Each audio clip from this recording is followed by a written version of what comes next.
Olá, amigo concurseiro. É mais uma vez aqui o professor Brando, agora com a disciplina de atualidades. Essa disciplina que é cobrada em muitos concursos, tá? Federais, estaduais, municipais. E ao longo da história dos concursos, essa disciplina tem causado muita contradição, muito burburinho, porque o que é atualidades, o que não é atualidades, o que é que pode ser cobrado, o que é que não pode ser cobrado, se há uma distinção entre atualidades e conhecimentos gerais. Então, na aula de hoje, particularmente, nós vamos ter um trabalho somente desmantelar, desmistificar esses mitos absurdos e estranhos, deixa eu procurar um termo, burros até, que se fala de atualidades. Tá? Assunto X, assunto Y, não pode cobrar. Entre os principais mitos, acompanha aqui comigo, vem comigo aqui no quadro e vamos ver aí, ó, os principais mitos que são divulgados com respeito à atualidade. O primeiro grande mito: só podem ser cobrados, né? Mito estranho.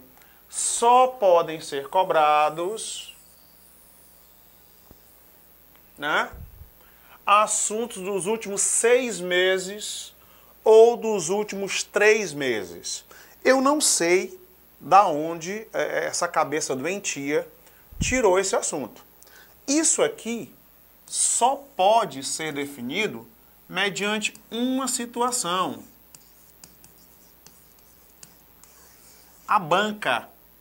A banca escolhida para o certame é que vai determinar se será 3 meses, 6 meses, 1 ano. Se, entretanto, ela não definir o lapso de tempo, aí as nossas atualidades serão coisas poucas, de 1945 até a data presente. Se o ano for 2019, até 2019, tá? Até o dia de ontem. Mas isso tem que ser definido pela banca. E um grande exemplo nós temos aqui, na resolução dessa questão. Você vai ver que é uma questão casca-grossa, né? Do IRBR, Instituto Rio Branco para a Formação de Diplomata, no padrão tradicional SEBRASP-CESP.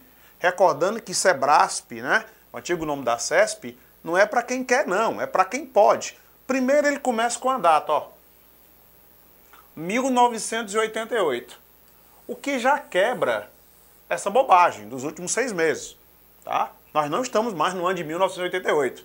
E ele diz o seguinte: sabendo que a Constituição Federal de 88 determina a prevalência dos direitos humanos, e aí puxa direitos humanos, Declaração Universal dos Direitos Humanos, é de 1948, uma data ainda mais antiga do que essa, como dos princípios que devem reger as relações internacionais do Brasil, além de abrir a possibilidade de que direitos reconhecidos em tratados internacionais se somem aos direitos e garantias fundamentais já consagradas no contexto constitucional.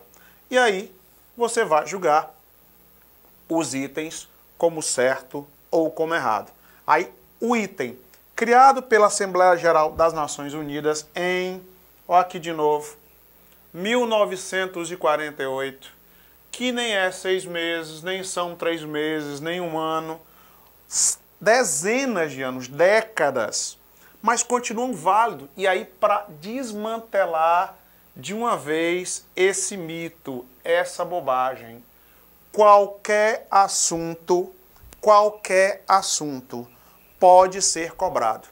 Qualquer assunto, desde que esse assunto seja extremamente relevante. No caso da nossa questão número 1, vai tratar da ONU. A ONU foi criada em 1945, no contexto da Segunda Guerra Mundial. Na verdade, a ONU foi criada pelos vencedores da Segunda Guerra Mundial. E a ONU tem vários e vários órgãos, sendo que o mais expressivo, o mais atuante, o mais comum é o conhecidíssimo Conselho de Segurança das Nações Unidas. Desde 67, esse conselho tem 15 membros, 15 membros, sendo 5 membros permanentes, com direito a veto, e 10 membros rotativos, tá? com direito a voto e a voz, mas com mandato de apenas 2 anos, sem direito a veto. Ora, se a questão está abordando uma temática de 48 para cá, é porque, no mínimo, essa temática é extremamente relevante. Volta aqui comigo, vamos resolver essa questão. Criado pela Assembleia Geral das Nações Unidas em 48, o Conselho de Direitos Humanos realiza, entre outras iniciativas, a revisão periódica universal, mecanismo que permite a avaliação da situação dos direitos humanos em todos os Estados-membros das Nações Unidas, tá? Estados-membros, os estados que compõem a Assembleia Geral da ONU. Consequentemente, essa questão de cara, ela está correta. De tempos em tempos, uma periodicidade que vai variar entre 5 e 10 anos, a Assembleia Geral da ONU convoca os membros para avaliar qual é a situação dos direitos humanos nos países. E por conta disso, a quebra desses direitos humanos é considerada também uma violação grave, como crime de tortura, é uma violação grave aos direitos humanos. Gravidez forçada, violação grave aos direitos humanos. E mais recentemente, nós vivemos agora uma crise migratória, né? No norte da África, parte do Oriente Médio, da Síria em direção à Europa, que diariamente são registrados violações dos direitos humanos. Então, primeira questão, primeiro mito desmantelado. Quem vai definir o lapso de tempo é a banca, pode ser 6 meses, 3 meses, 1 ano, de 1945 até a presente data, tá? Olha só o segundo mito, me acompanha aqui no quadro. Esse primeiro mito, nós já liquidamos com ele, tá tudo tranquilo, e aí nós vamos então para o segundo mito recorrente, né? Ainda amarrado nas questões de data. Ah, só pode acontecer nos últimos 3 meses, 6 meses. O texto base também, né? Nós não vamos insultar a inteligência dos nossos concurseiros com questões fáceis. As fáceis vocês resolvem no café da manhã, no instante. Nós colocamos aqui IRBR, Instituto Rio Branco, para formação de diplomata, né? E aí, no texto, que é a nossa referência, o nosso ponto de partida, diz o seguinte: em 2 casos, e ele usa o termo recente, centenas de imigrantes legais morreram em naufrágio no mar Mediterrâneo, que separa a África da Europa. No primeiro deles, em 21 de abril, ocorreram cerca de 800 mortes. Segundo dados do Alto Comissariado das Nações Unidas para Refugiados, esse comissariado vinculado a esse órgão, o Acnur, que é a agência da ONU que vai cuidar da questão dos refugiados, quem chefiava a Acnur era o senhor Antônio Guterres, que atualmente é o secretário-geral da ONU. O secretário-geral da ONU, ele é indicado pelo Conselho de Segurança Permanente da ONU, tá? Então, muita calma nesta hora, cuidado aí. O secretário-geral da ONU, ele é indicado pelo Conselho de Segurança Permanente da ONU. Ele recebe a votação da Assembleia Geral, que são os países componentes, e aí ele é empossado. A Assembleia Geral pode destituir o secretário? Não. Mas a Assembleia Geral pode não aceitar a indicação do Conselho de Segurança da ONU. O Conselho de Segurança da ONU permanente são os grandes vencedores da Segunda Guerra Mundial. China, na época, União das Repúblicas Socialistas Soviéticas. Quando a União Soviética deixou de existir, entrou imediatamente no lugar dela a Rússia. Isso é uma irregularidade, porque deveria ter ocorrido ali uma eleição. Os norte-americanos, que participam de tudo desde 1823. A França e o Reino Unido. Por que é que o Japão e a Alemanha não participam? Ora, foram derrotados na Segunda Guerra Mundial. E esse Conselho de Segurança Permanente, ele tem um poder que o destaca, além dos demais, que é o poder de veto. O Conselho de Segurança, então, indica um novo secretário. E aí a Assembleia Geral vota.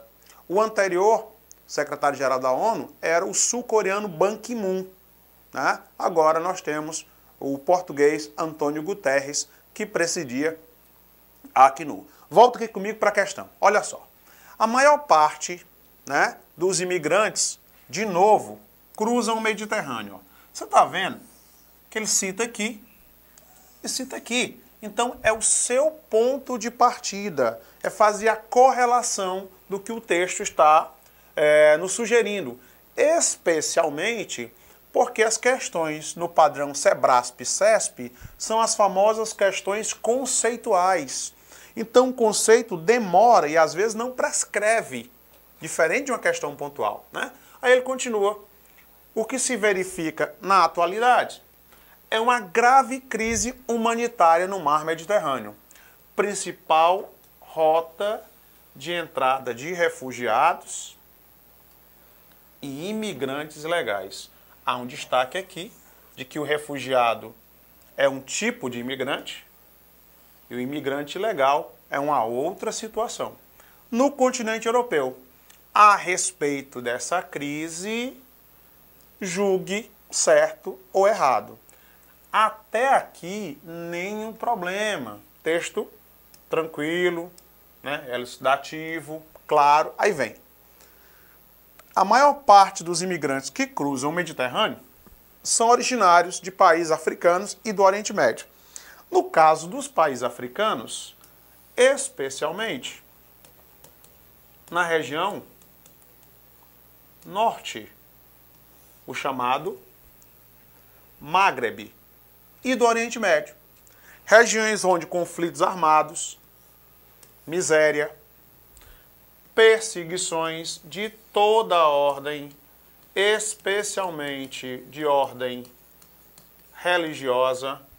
Justamente também nessa área, vários grupos radicais islâmicos atuam, entre eles o Estado Islâmico, um pouco mais abaixo da região do norte da África, na região da Nigéria, um outro grupo radical islâmico chamado Boko Haram, né, que existe aí desde 2002, estimulam, forçam a migração, tende grande número de sírios passado a utilizar essa rota com a eclosão e o agravamento da guerra civil. Essa guerra civil na Síria, ela começou em 2011. A questão é de 2015. O texto trata do dia 21 e a prova aconteceu no dia 25 de novembro, que continua desmantelando o mito da data. Quem vai determinar essas datas e esses lapsos de tempo, definitivamente, é a banca, sempre com assuntos relevantes. Olha só o nosso segundo mito. Esse mito, ele chega a ser engraçado, ele chega a ser cômico, né? Não, determinado assunto não pode cair porque ele está falando, está denegrindo, está maculando a imagem do governo. Caríssimos concurseiros, quem define o que vai cair na prova e o que não vai cair na prova é a banca. E cada banca, seja SEBRASP, VUNESP, FCC, Fundação Getúlio Vargas, qualquer dessas bancas, tá? Elas têm zonas de conforto específicas. Tem um conjunto de assuntos que elas cobram com maior frequência, que dão mais ênfase, não só em atualidades, em todas as áreas. Tá? Você tem um mapa mental montado ali da banca. A banca comumente trabalha nessa área. É mais recorrente em determinados assuntos. Mas quando você diz, afirma que determinado assunto não pode cair na prova, porque está falando mal do governo, mesmo que ele seja um órgão do governo, é concurso público. Qual é o concurso público que não será um órgão do governo? Se não for, é uma seleção, tá? É uma seletiva, nós estamos falando de concurso público. Então, olha só, volta aqui comigo no quadro e olha o desdobramento dessa questão. Questões que possam denegrir ou falar não são passíveis de acontecerem em concurso. certo? Aqui, ó. Beleza? Questão 3, 4, 5 e 6. Essas questões aqui, particularmente, tá? Elas são de uma prova que a PM do Ceará 2008, certinho? Aí diz o seguinte: a Constituição brasileira garante o sigilo das comunicações telefônicas, mas admite situações em que a autoridade poderá interceptá-la. Essas questões abordavam o escândalo, ainda no governo Luiz Inácio, que era a Operação Satyagrah. A Operação Satyagrah, também chamada de Grampolândia, abordava de que a Polícia Federal e a ABIN tinham realizado 429 mil grampos, sendo que apenas 49 mil eram legais. E aí a questão 3 diz o seguinte: na questão da quebra de sigilo telefônico, quando é do interesse público, o governo pode interceptar, pode quebrar, é a quebra do sigilo. Consequentemente, a questão número 3, ela está correta. Ou a 4, o denominado grampo telefônico é um instrumento de investigação usado pelas forças policiais. Também é correto. Ele não diz que é apenas pelas forças policiais, tá? Mas principalmente tudo que nós falamos, nosso telefone, nosso e-mail, é passível de ser solicitado pela justiça, né? No caso brasileiro, o sistema mais comum é chamado de sistema guardião. No caso nordestino, é sediado em Pernambuco. Tudo que você está falando no seu telefone celular, seus e-mails, passam por esse sistema e podem ter a quebra do sigilo solicitada mediante a justiça, né? O texto assegura que apenas as autoridades federais podem fazer uso de interceptações telefônicas. Olha só, cuidado quando você vê nessas questões advérbios de modo geral, tá? Você já fica esperto, já fica antenado. É só os órgãos federais que podem fazer isso, tá? A Polícia Civil, ela pode solicitar a quebra do sigilo? Os governos dos estados podem solicitar a quebra do sigilo? Podem. Então, quando eu usei aqui o termo limitador apenas, a questão passou a ser errada. E a 6. Ações da Polícia Federal têm se notabilizado, se destacado nos últimos tempos, inclusive por atingirem pessoas de projeção no país. No caso, o presidente, à época, Luiz Inácio Lula da Silva, falando mal do governo, falando de um escândalo que ocorreu dentro do governo. Logo, o outro mito desmantelado. Não existe assunto tabu para os nossos concursos públicos. Sempre recordando que quem vai definir a importância, a singularidade disso, é a própria banca. Acompanhe comigo aqui, né? O terceiro mito. Determinado assunto não pode cair na prova de jeito nenhum. Não pode, porque fala mal do governo, envolve membros do alto escalão, seja municipal, estadual ou federal. Pode macular a imagem de uma pessoa pública. Mito! Bobagem! Não existe isso. Tudo é passível. Desde uma coisa relevante como uma operação federal, como já aconteceu em concurso. As coisas absurdas, perguntar sobre implante de cabelo, nome de música, vencedores de programas televisivos. Tudo isso é passível, mas claro, sempre vai depender da banca organizadora do certame. Volta aqui comigo para dar uma olhada nesse texto. Determinado assunto não cai nas provas, impossível, improvável. Toda vida que você ouvir essa bobagem aqui, ó.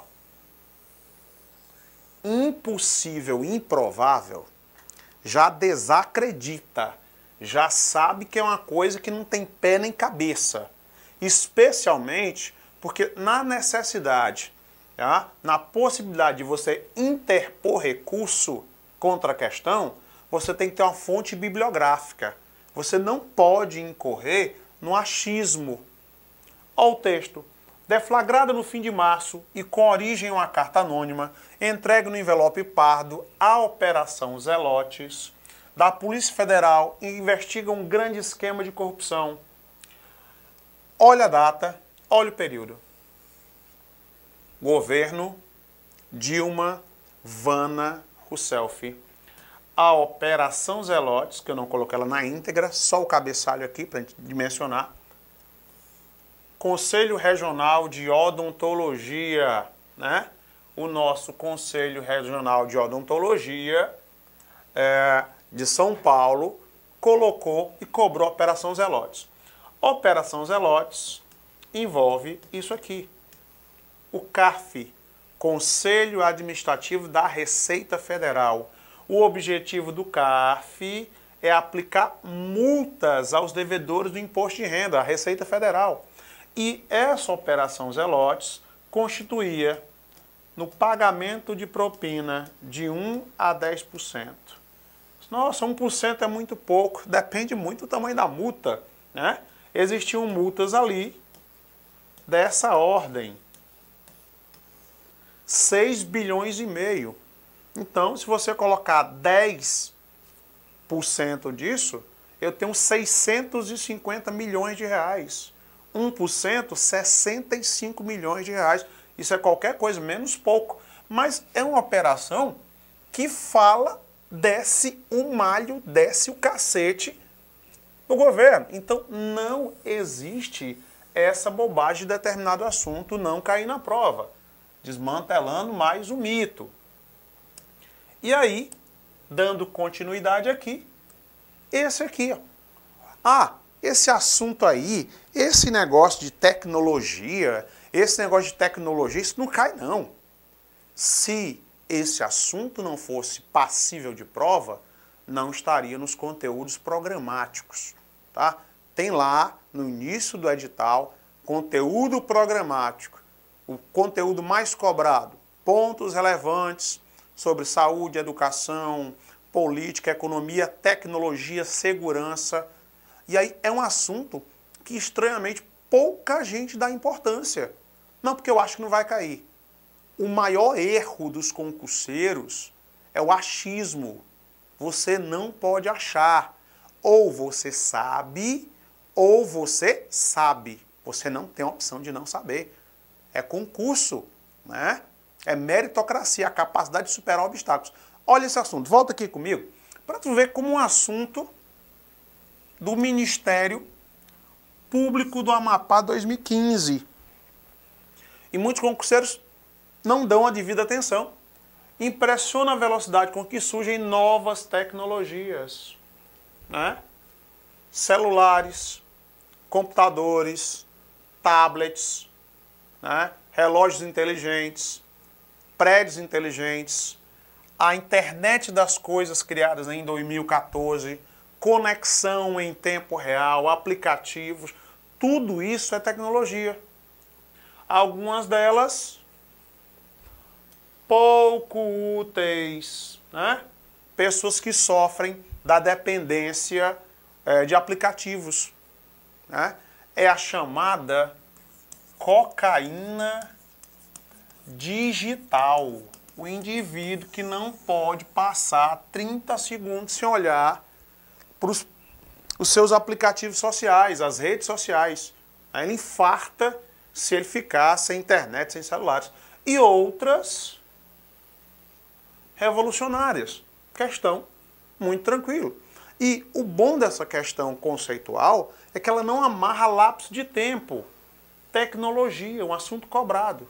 Sobre acontecimentos referentes a tecnologias, aí vem o recente voo do avião Impulse, movido a energia solar, atesta os avanços tecnológicos do mundo contemporâneo e sinaliza para a possibilidade de utilização dessa tecnologia em diversos setores, contribuindo para a redução da emissão de gases poluentes na atmosfera. O bom dessa questão, primeiro, ela está correta. Segundo, é uma questão de tecnologia? É. mas ela consegue vincular mais de um assunto. Tecnologia, energia, desenvolvimento econômico. Então, o concurseiro que pega uma questão dessa, ele tem que mandar bem em várias frentes, não apenas tecnologia. Não é uma questão descontextualizada, é conceitual, bem amarrada, bem engendrada. Então, se você só entende tecnologia, mas não consegue se contrapor, relacionar energia, economia, desenvolvimento, vida e sociedade, você vai morrer na praia aqui, tá? E descartando o mito de que esse assunto ele não pode acontecer. Segunda questão, ele já amarra num período de tempo, num lapso de tempo.